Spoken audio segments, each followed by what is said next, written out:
శాంతి చర్చలతోనే సమస్యలకు పరిష్కారం లభిస్తుందని రాష్ట్ర రవాణా బీసీ సంక్షేమ శాఖ మంత్రి పొన్నం ప్రభాకర్ అన్నారు. మావోయిస్టులు మందుపాత్ర పేల్చిన ఘటనలో మృతి చెందిన పాల్వంచ మండల కేంద్రానికి చెందిన వడ్ల శ్రీధర్ అంత్యక్రియలను ప్రభుత్వం అధికారికంగా నిర్వహించగా అంత్యక్రియల్లో మంత్రి పొన్నం ప్రభాకర్ పాల్గొన్నారు. శ్రీధర్ మృతదేహంపై పుష్పగుచ్చం ఉంచి నివాళులర్పించారు. శ్రీధర్ కుటుంబానికి ధైర్యం చెప్పారు. అనంతరం మంత్రి మీడియాతో మాట్లాడుతూ సీఎం ఆదేశాలతో శ్రీధర్ కుటుంబానికి ప్రగాఢ సానుభూతి తెలపడం జరిగిందన్నారు.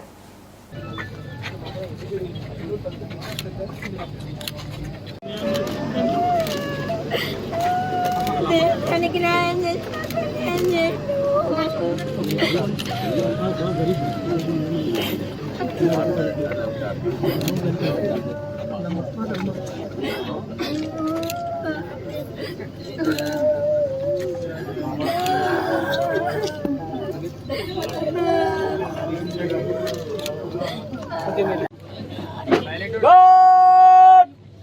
कंदे शस्त्र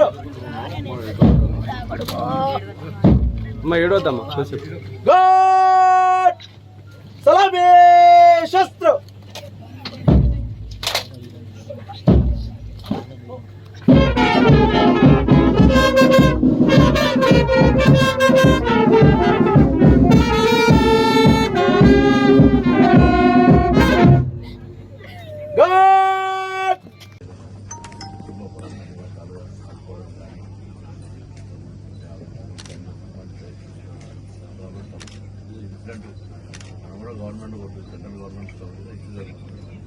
అందరికీ పక్కనే నా మీద బ్లాస్టింగ్ జరిగింది కదా, 5 రోజులు చనిపోయినారు. అవును సార్. ఎవరున్నారు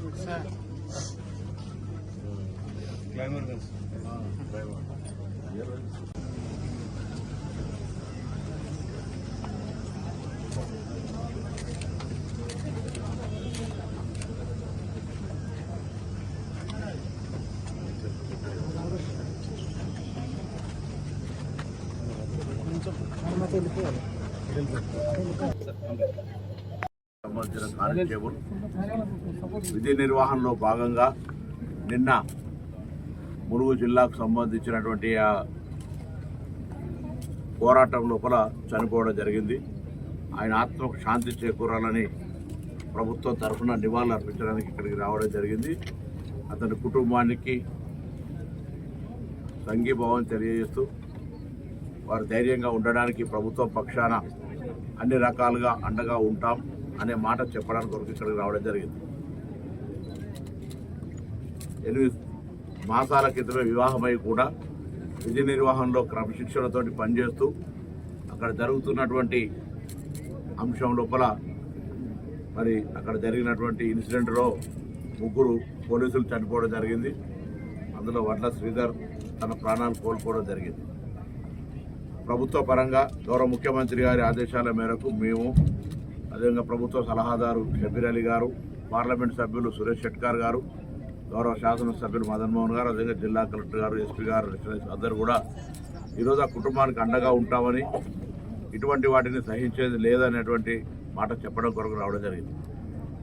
ప్రభుత్వం తరఫున ఇప్పటికే అన్ని వర్గాలకు సంబంధించి హింస తావుండద్దు, హింస ఏ అంశానికి కూడా పరిష్కారం కాదు, ఏదైనా చర్చలతో పరిష్కారం కావాలని చెప్పడం జరిగింది. అటు కేంద్ర ప్రభుత్వం చేస్తున్నటువంటి